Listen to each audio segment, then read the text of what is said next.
Bismillah, alhamdulillah, wassalatu wassalamu ala rasulillah wa ala alihi wa sahbihi wa mawalah wa la hawla wa la quwata illa billah. Dalam kesempatan ini kita akan membahas tentang mahabbatul abdi rabbahu ghayatun wa laysat wasilatan. Jadi tema ini adalah menjelaskan tentang bahwa cinta manusia kepada Allah itu merupakan sebuah tujuan, bukan sebuah media atau bukan sebuah wasilah, tapi memang benar mahabbatul abdi adalah sebuah tujuan utama, bukan hanya sebatas cara atau sebabnya. Qad yabdu minal hadis anis samarat allati tuhaqqiquha mahabbatul insani lillah anna ahammiyatal mahabbah takmunu fi kauniha wasilatan ila ghayah. Terkadang ada beberapa pemahaman atau mungkin ada yang memahami bahwa setelah memahami tentang hasil atau tentang manfaat dari cinta manusia kepada Allah sehingga bisa menghasilkan nurut sama Allah, tunduk dan patuh taat kepada Allah, sehingga ada sebagian orang yang beranggapan bahwa oleh karena itu jika cinta itu akhirnya bisa menimbulkan hati untuk terus tunduk sama Allah, akhirnya seakan-akan dipahami bahwa cinta itu hanya sebatas cara saja atau sebatas media saja, bukan sebagai tujuan utamanya. Wahiyah hadis samarat allati natahaddatsu anha. Karena apa? Beranggapan seperti itu karena ya dengan cinta akhirnya manusia bisa memperbaiki ketaatannya kepada Allah. Sehingga menurut sebagian orang itu ya berarti kalau begitu cinta adalah sebuah media saja, sarana untuk tujuan dekat dengan Tuhan. Nah, di sini dijelaskan oleh Syekh bahwa memang cinta itu bukan hanya sarana tapi justru menjadi sebuah tujuan yang utama. Ghairu anal amru laisa kadzalika. Fa mahabbatul insan lillah ghayatun bihaddi dzatiha. Nah, cinta ini yang muncul dari manusia kepada Allah itu bukanlah sebuah cinta yang sebagai sarana, tapi itu justru menjadi sebuah tujuan yang utama. Biqat an-nazar 'anil athar allati tuhaqqiquha. Tanpa kita harus melihat tentang manfaat-manfaat yang ditimbulkan dari cinta manusia kepada Allah tadi. Nah, inna mahabbatal insan lillah haqqun fi 'unuqihi lillahi 'azza wa jalla. Walladzi istaujaba hadzal haqqu 'alaihi an-ni'am allati tufiddu ilaihi minallahi 'azza wa jalla. Bahwa cinta manusia kepada Allah itu adalah hak atau sebuah rasa atau sebuah persepsi yang memang itu dimiliki oleh Allah Subhanahu wa taala. Yang mana cinta ini seperti ini bisa muncul atau bisa semakin kuat ketika kita semakin memahami bahwa antara nikmat atau anugerah itu ada yang memberikannya, yaitu Allah Subhanahu wa taala. Wa hiya ni'amun katsiratun la hasralaha wala sabila lihsaiha. Dan macam-macamnya nikmat ini pun sangat beragam. Tidak mungkin bagi manusia untuk dapat menghitungnya atau untuk dapat menginventarisirnya. Was-samarat allati tuhaqqiqu hadhil mahabbah la tukhillu bi kaunil mahabbah ghayatan bi haddi dzatiha. Memang dalam cinta kepada Allah akhirnya manusia mendapatkan manfaatnya, mendapatkan sebuah samrohnya, bahwa ketika kita semakin kuat cinta kepada Allah maka kita juga akan semakin dekat dengan Allah. Nah, meskipun ada pengaruh seperti itu, maka tetap saja cinta kepada Allah itu tidak dikatakan sebagai sarana untuk menambah taat, tapi justru itu adalah sebagai tujuan utama manusia kepada Allah Subhanahu wa ta'ala. Innana law qulna bi anna al-hubba mujarrad wasilah ila thamarat allati dzakarnaha. Kenapa begitu? Karena kalau kita mengatakan bahwa cinta manusia kepada Allah itu hanya sebatas sarana saja, maka akan menimbulkan konsekuensi yang tidak kecil ya. Karena apa? La ada zalika ilal qaul bi anna hadhihi thamarat in amkana tahqiquha an tariqin akhar ghairul hubb fa innal hajata ila mahabbatillah tasqut bidzalik. Nah, kalau kita mengatakan bahwa cinta manusia kepada Allah itu hanya sebatas sarana saja untuk mendekatkan manusia kepada Allah, nah maka ada konsekuensi yang timbul, yaitu ketika ada sarana yang lain yang bisa mendekatkan manusia kepada Allah, ya maka tidak harus untuk mencintai Allah supaya bisa dekat dengan Allah. Nah, sehingga sarana tadi akhirnya menjadi hilang, cinta tadi menjadi hilang. Karena apa menjadi hilang? Karena seakan-akan sarana ini bisa dipakai atau bisa digantikan dengan sarana yang lain. Nah, ka'an yaz'um qail bi anna ittiba'al mahbub qad yakunu bi sa'ikil khauf minhu. Seperti ketika kita dekat dengan Allah itu ya tidak hanya dengan cinta, bisa juga dengan rasa takut, bisa juga dengan rasa khawatir, bisa juga dengan harapan atau dengan yang lain-lain. Wa min thamma fala hajata ila sababiyatil hubb lidzalik. Nah, oleh karena itu ketika sarana itu banyak tersedia, maka ya tidak harus ada cinta kepada Allah Subhanahu wa taala untuk menjadi dekat. Nah, itu adalah salah satu konsekuensi yang akhirnya menjadikan cinta pun hilang. Oleh karena itu Syekh mengatakan bahwa cinta kepada Allah itu tidak sebatas menjadi sarana, tapi justru itu adalah tujuan yang utama. Inna minal wadih anna hadza fikrun dzara'i tana'a anhu haqa'iq ubudiyatil insan lillah. Nah, ini adalah sebuah pemikiran yang memang tidak berdasar, yang jauh dari apa? Yang jauh dari ketaatan atau yang jauh dari ibadah, yang jauh dari penghambaan manusia yang sempurna kepada Allah Subhanahu wa taala. Wa min huna yajibu an na'lama anna 'alaqatal insan bi rabbih tastaujibu hubbahu lahu. Nah, di sini kita bisa mengatakan bahwa 'alaqatul insan bi rabbih, hubungan yang dekat antara manusia dengan Allah, akhirnya apa? Bisa menimbulkan cintanya Allah kepada manusia juga. Hatta walau alima annahu mu'arridun li'iqabihi. Meskipun manusia tadi paham bahwa saya mencintai Allah sehingga kita dekat dengan Allah, dan terus ternyata Allah pun memberikan siksa kepada dia, ya tetap saja dia tidak menghilangkan rasa cintanya. Hatta walau alima, meskipun manusia tadi tahu bahwa annahu mu'arridun li'iqabihi, bahwa Allah sendiri akan tetap menyiksa dia, wa ihdaru qurubatihi, dan tidak menganggap kedekatannya dengan Allah. Idz inna ma'nal ubudiyah yastalzim dzalik, karena memang ketika sudah dipahami itu hanya sebatas penghambaan manusia kepada Allah, ya sudah, terserah Allah, mau kita diapain terserah Allah. Jadi kedekatan ini akhirnya apa? Kita bisa menghilangkan rasa kita harus mendapatkan anugerah, kita harus ini. Jadi tidak ada rasa di keinginan manusia untuk mendapatkan timbal baliknya. Ya, meskipun Allah pasti akan memberikan balasan sesuai amalan-amalan manusia. Nah, warbama istashkala hadzal kalama ba'duhum qailan. Nah, jadi ada kemungkinan misalkan meskipun manusia itu mencintai Allah, tetapi Allah tetap memberikan siksa. Ya bisa saja, mungkin saja ya. Allah tidak menganggap kedekatannya, ya mungkin saja gitu kan. Nah, tapi ada yang akhirnya menganggap aneh hal tersebut. Kaifa uhibbu man yahdaru khidmati lahu wa yasirru ala mu'aqabatihi li min duni mujib. Ada orang yang mengatakan, ya kalau misalkan kedekatan kita nggak pernah dianggap sama Allah, ya terus bagaimana kita tetap bisa mencintai Allah gitu kan? Kita bagaimana bisa tetap mencintai Allah kalau Allah pun selalu memberikan cobaan atau siksa kepada kita. Nah, di sini dijawab oleh Syekh Buti bahwa anna kalimatan yahduru khidmati wa kalimah min duni mujib inna ma yastuku kullun minhuma 'alal 'alaqah as-sariyah bainaka wa baina andadika minan nas.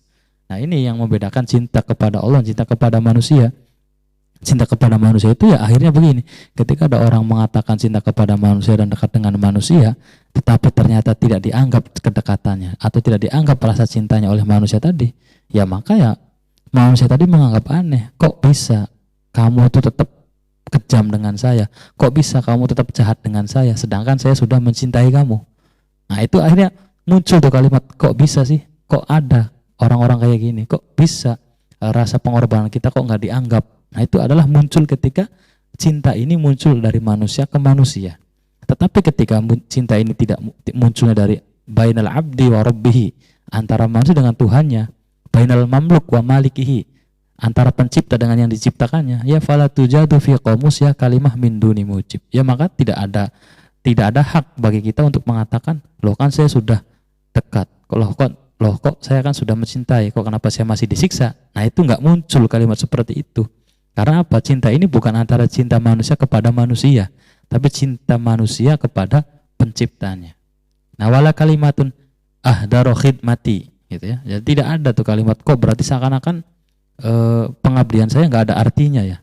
Kok berarti seakan-akan kedekatan saya nggak ada artinya. Kok saya tetap disiksa? Kok saya tetap begini? Nah, itu. Nah, di situ tidak muncul kalimat-kalimat gitu, tidak mungkin ada di kamus ketika kita memberikan cinta kita kepada Allah. Tetapi ketika cinta ini munculnya dari antara manusia ke manusia, nah muncul tuh kalimat-kalimat seperti itu. Karena apa?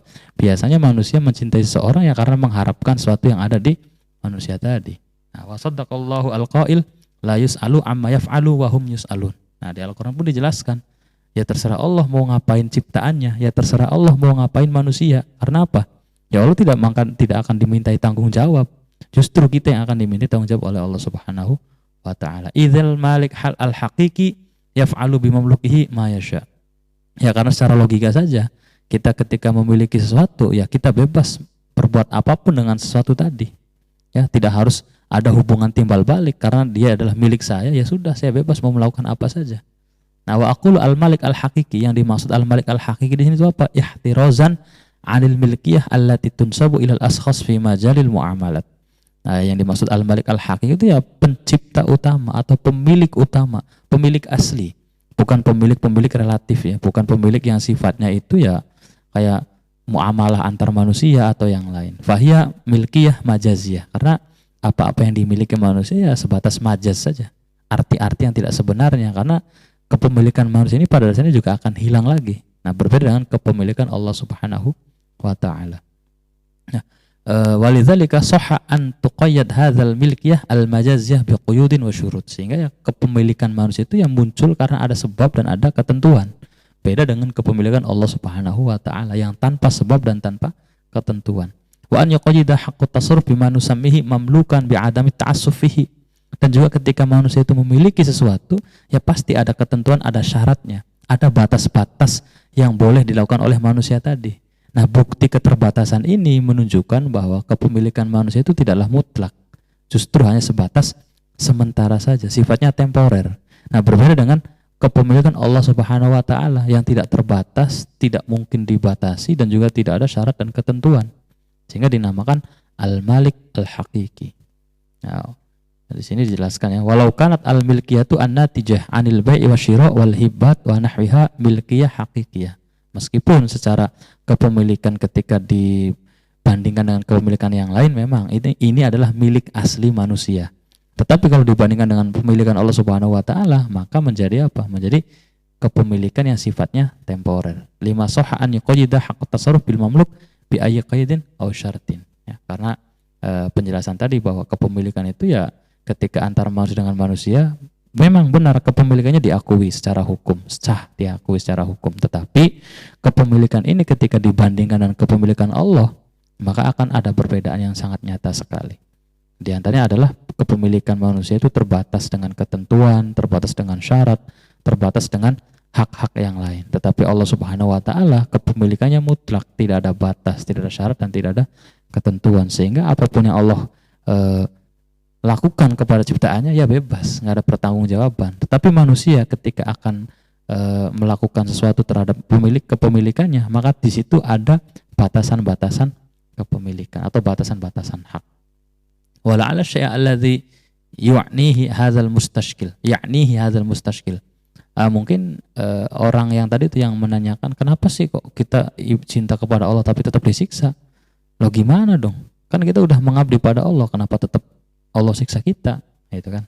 Nah, mungkin mustashkil ini ada sebabnya ya. Apa itu? Annama yamlikuhu al-khaliq azza wa jalla min haqqit ta'dzib lima yasha wa ma yasturu anhu fi'lan min dzalika yurisul insan al-khaufa minhu. Nah, jadi ya yang dimaksud oleh mustashkil itu adalah adanya ini ya, rasa takut dari manusia tadi kepada Allah Subhanahu wa taala. Annama yamliku al-khaliq azza wa jalla min haqqit ta'dzib liman yasha. Bahwa Allah bebas menyiksa siapapun. Ya, meskipun manusia itu adalah mengabdi kepada Allah atau tidak, Allah terserah Allah. Mau menyiksa siapa boleh. Mau memberikan apapun kepada orang itu boleh.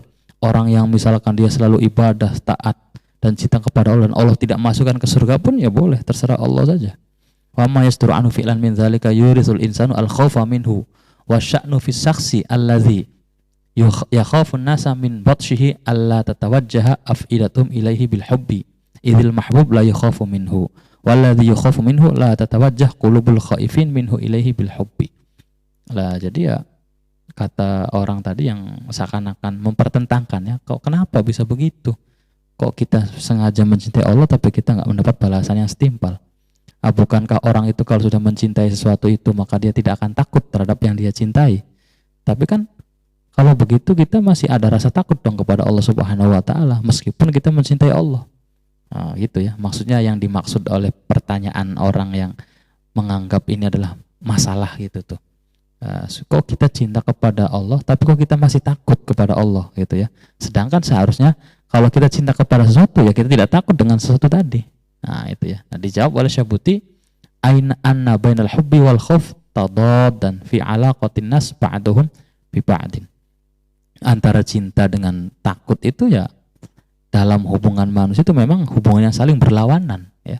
Jadi kalau kita memahami cinta dengan referensinya kemanusiaan, ya maka di situ akan ada perlawanan antara cinta dengan rasa takut yang sebagaimana dijelaskan oleh orang yang menganggap aneh kekuasaan Allah tadi ya. Nah, tapi kalau dalam hubungan antara manusia dengan Allah ya maka tidak ada perlawanan seperti itu, tidak pertentangan seperti itu ya.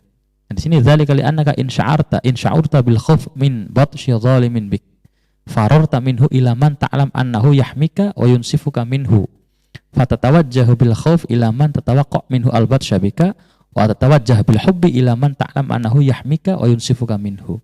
Jadi kalau kita misalkan ketemu sama seseorang yang orang ini akan menzalimi kita, kita takut kepada orang tersebut. Sedangkan kita ketika bertemu dengan orang yang melindungi kita atau orang yang mengawasi kita atau orang yang menjadi backingan kita, kita senang dengan orang tersebut. Nah, ini adalah salah satu hubungan yang berlawanan antara cinta dengan rasa takut, yaitu muncul ketika referensinya adalah manusia. Amma waqad yatawaqqa'ul insan min batshil khaliq azza wa jalla fa inna dzalika yad'uhu ila ayyafurra min batshihi alladzi yatawaqqahu walakin ila aina bal ila man innahu lan yajida sabilan lil firar min batshihi illa dzalika sabil alladzi yaj'aluhu yafiru ilal amal bi rahmatihi. Nah, jadi kalau kita mendapat ancaman dari manusia, maka kita akan lari dari ancaman tadi dengan menuju kepada orang yang mampu melindungi kita.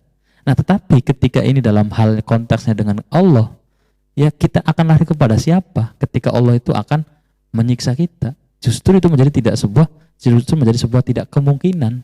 Karena apa? Tidak mungkin ada zat atau ada seseorang, ada manusia yang mampu melindungi kita dari kemarahan Allah. Nah, di sini dijelaskan Syekh Buti ya. Nah, terus misal kita itu ya takut kepada siksa Allah, takut kepada keadilan Allah.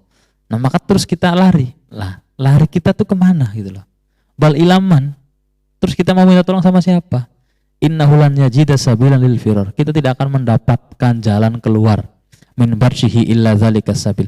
Kita tidak akan mendapatkan jalan keluar dari apa?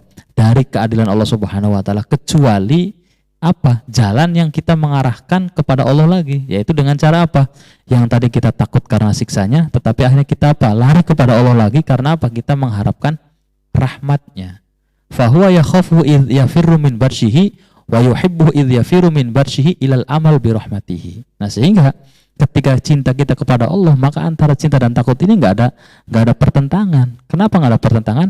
Karena ketika kita takut akan siksa Allah, takut akan keadilan Allah, maka kita tidak akan lari menjauhi Allah, tapi kita akan lari mendekati Allah, tetapi dengan mengharapkan rahmat Allahnya. Nah, di sini adanya perbedaan antara cinta yang muncul dari manusia ke manusia dan rasa takut dari manusia ke manusia dengan apa? Rasa cinta dari manusia ke Allah dan rasa takut dari manusia ke Allah Subhanahu wa ta'ala. Kalau dari manusia ke manusia nanti akan menjauhi orang yang kita takuti, tapi kalau kepada Allah Subhanahu wa ta'ala justru ketika kita semakin takut kepada Allah, kita akan semakin mendekat kepada Allah dengan harapan rahmat dan kasih sayangnya. Idzan fal na'lam anna kullan minal hubbi lillah wal khauf minhu amrani dzatiyani. Nah, oleh karena itu kita fahami bahwa ketika referensi cinta dan rasa takut manusia kepada Allah itu justru berbeda dengan ketika rasa cinta dan takut tadi kepada manusia. Kenapa begitu? Karena ya ketika kita cinta dan takut kepada Allah, yaitu pada dasarnya adalah satu hal yang sama, nggak ada perbedaan. Wa kullu minhuma ghayatun bihaddi dzatiha. Dan keduanya juga menjadi tujuan utama, ya, tanpa harus melihat sesuatu yang lain. Ai laisa adatan lil wusul ila maqsadin bukan hanya sebatas sarana untuk sampai untuk dekat dengan Allah, tetapi apa? Justru itu adalah tujuan utamanya. Itu apa? Cinta kepada Allah itu ya. Mimma qad yatlubul insan. Tidak hanya sebatas cinta kepada Allah itu tidak hanya sebatas sarana yang dijalankan oleh manusia untuk mendapatkan keinginan-keinginannya, tapi justru kita tidak akan bisa mendapatkan keinginan-keinginan apapun kalau kita tidak bisa mencintai Allah Subhanahu wa ta'ala. Karena apa yang kita takutin, apa yang kita harapkan yang muncul dari Allah Subhanahu wa ta'ala. Allahu a'lam.